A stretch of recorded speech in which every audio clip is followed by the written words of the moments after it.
नमस्कार। तो हम पढ़ रहे हैं श्री रामचरितमानस और हम गणेश जी, श्री राम जी, सीता जी, हनुमान जी, श्री शिव जी और पार्वती जी को प्रणाम करते हुए आज का पठन शुरू करते हैं। तो हमने देखा कि असली मूल जो कहानी है उसे शुरुआत करने से पहले तुलसीदास जी एक के बाद एक सबकी वंदना कर रहे हैं, जिनकी वंदना करना उन्होंने उचित समझा अपनी इस मनोरम कथा को सुनाने से पहले। तो उन्होंने अपने गुरु की वंदना की, उन्होंने अपने संत समाज की वंदना की और उसके बाद अ, उन्होंने उन लोगों की भी वंदना की जो कि दूसरों का हित नहीं चाहते हैं। तो उसी क्रम को आगे बढ़ाते हुए चलिए देखते हैं कि वह क्या कहते हैं।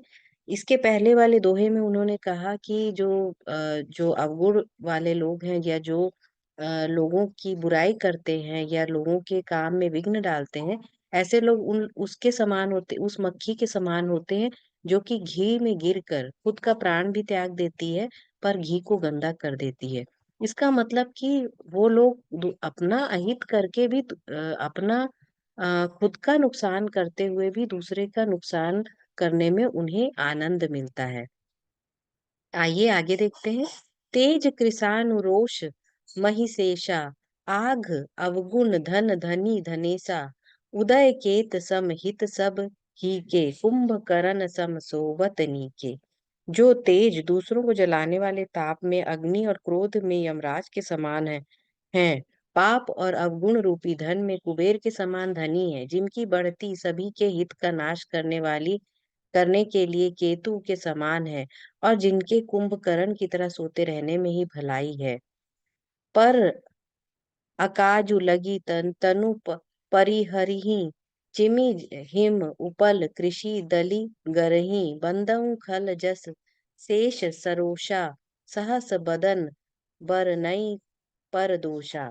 जैसे ओले खेती का नाश करके आप भी गल जाते हैं, वैसे ही वे दूसरों का काम बिगाड़ने के लिए अपने शरीर तक छोड़ देते हैं। मैं दुष्टों को शेष जी के समान समझकर प्रणाम करता हूँ, जो पराये दोषों का हजारों मुख से बड़े रोष के साथ वर्णन करते हैं। तो देखिए उन्होंने कहा है कि दुष्ट लोग क्या होते हैं कि उनका क्रोध जो रहता है वो यमराज के समान होता है, और पाप उनके इतने रहते हैं क्योंकि वो लोग जिसकी भी देखो उसकी बुराई करते हैं, द्वेष रखते हैं, जलन होती है उनमें, और वो किसी भी हद तक जा सकते हैं दूसरे का नुकसान करने के लिए। तो अवगुण की खान उनके पास इतनी है जैसे कुबेर जी के पास धन है। और जो जो जो जो बढ़ते हैं, अगर उनकी संख्या बढ़े तो यह समाज के लिए नुकसानदायक होती है। और जिनके सोते कुंभकर्ण की तरह सोते रहने में ही समाज की भलाई है, मतलब अगर ये लोग एक्टिव ना रहें तो ही समाज की भलाई है। और जैसे ओला गिरता है, जब फसल के ऊपर ओले गिरते हैं, जो हेल स्टोन होता है वो गिरता है तो फसल को नष्ट कर देता है, लेकिन वो खुद भी गल जाता है। वैसे ही ये दुष्ट लोग भी अपने आप को भी नुकसान पहुंचा के दूसरे को नुकसान करने में इनको मजा आता है। तो अब हम देखने वाली बात यह है कि यहाँ पर शिक्षा क्या मिलती है। शिक्षा ये मिलती है कि जो अगर हम अच्छे काम कर रहे हैं तो हमें सबके प्रति अच्छी भावना रखनी चाहिए। जैसे तुलसीदास जी यह पवित्र ग्रंथ लिख रहे हैं, तो वो सबके प्रति अच्छी अच्छी भावना, आदर की भावना रखे हुए हैं। वो ये नहीं कह रहे हैं कि मैं सिर्फ भगवान या गुरु या संत जनों की ही स्तुति कर रहा हूँ। वे उन लोगों को भी आभार प्रकट करके नमस्कार कर रहे हैं। और ये उनके इस काम को शुरू करने के पहले ये दर्शाना चाहते हैं कि उनके मन में किसी के प्रति मेल मैल नहीं है। दूसरी तरफ तुलसीदास जी हमें यह भी शिक्षा दे रहे हैं कि जो अगर हम अपने मन में रोष, क्लेश, द्वेष इस तरह की भावनाएं रखते हैं, तो ये जान लेना चाहिए कि ये हमारे पाप कर्म को बढ़ाता है।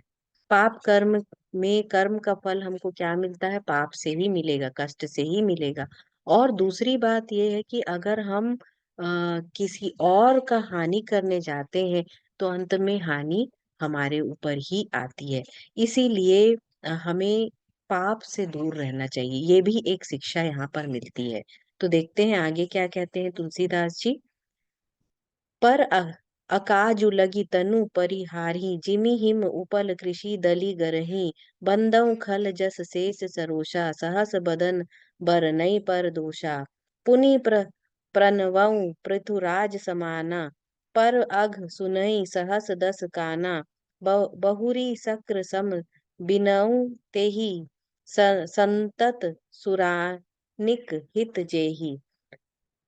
पुनः उनको मतलब जो कि लोग पाप करते हैं और विघ्न डालते हैं, उनको राजा पृथु, जिन्होंने भगवान का यश सुनने के लिए 10,000 कान मांगे थे कि मुझे 10,000 कान दीजिए ताकि मैं भगवान के यश सुन सकूं, 2 कान उनके लिए काफी नहीं थे, के समान, उनको राजा पृथु के समान मानकर जो पापी लोग हैं उनको प्रणाम करते हैं, जो 10,000 कानों से दूसरों के पाप सुनते हैं। मतलब जैसे राजा पृथु ने पुण्य और भगवान की वाणी सुनने के लिए 10,000 कान मांगे थे, जो पापी होते हैं उनको दूसरों का पाप सुनने के लिए इतनी उत्सुकता रहती है कि वो चाहते हैं कि हमारे 10,000 कान होते तो हम सुनते। इसका मतलब है उन लोगों को दूसरों की बुराई सुनने में बहुत ही मजा आता है। फिर इंद्र के समान मानकर उनकी विनय करता हूँ, जिनको सुरा नीकी और हितकारी मालूम देती है। इंद्र के लिए भी सुरा नीक अर्थात देवताओं की सेना हितकारी है।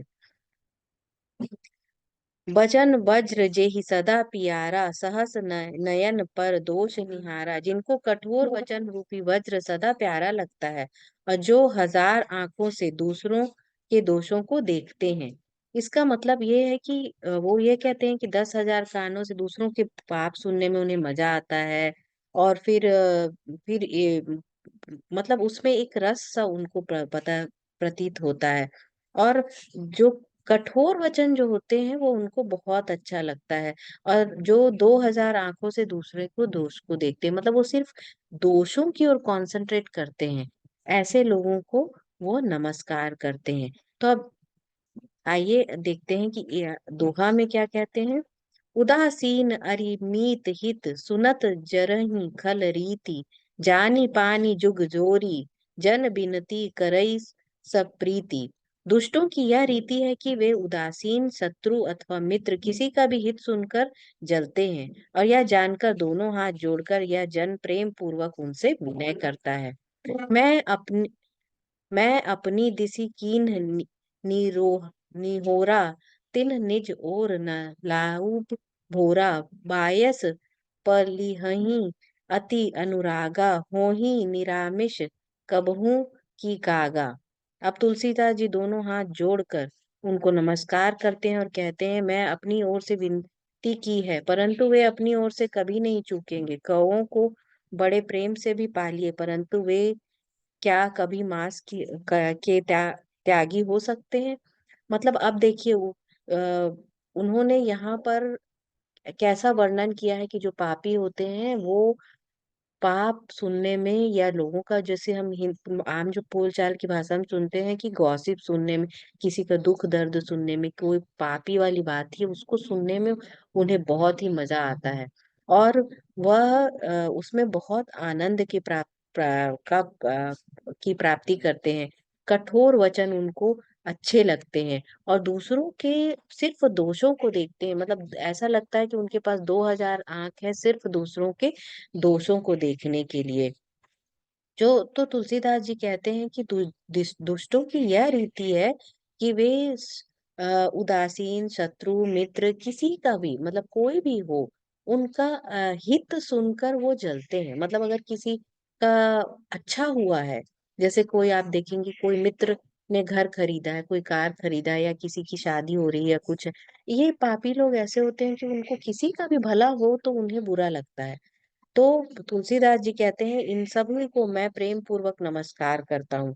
और फिर वो कहते हैं कि मैंने तो नमस्कार कर दिया है लेकिन मुझे मालूम है कि मैं कितनी भी विनती करूंगा पर उनको कोई असर नहीं होने वाला, वो लोग अपना पाप कर्म करेंगे ही।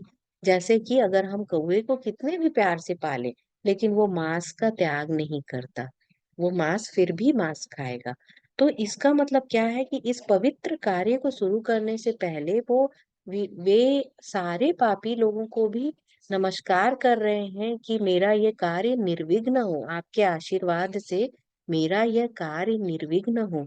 लेकिन तुलसीदास जी ये जानते हैं कि कितने भी विनय कर ले वो पापी लोग फिर भी इसमें अड़ंगा डालना रोड़ा डालना ऐसे कर सकते हैं, या इसकी आलोचना करना भी ऐसे कर सकते हैं, लेकिन उससे उन्हें कोई फर्क नहीं पड़ता। इस तरह से ये पता चलता है कि अ, उन्होंने विनय की है, लेकिन अब वो उन्हें जिस तरह से वो लोग हैं, जो पापी लोग हैं, जो अड़ंगा डालते हैं, उन्हें वैसे ही उन्होंने स्वीकार कर लिया है।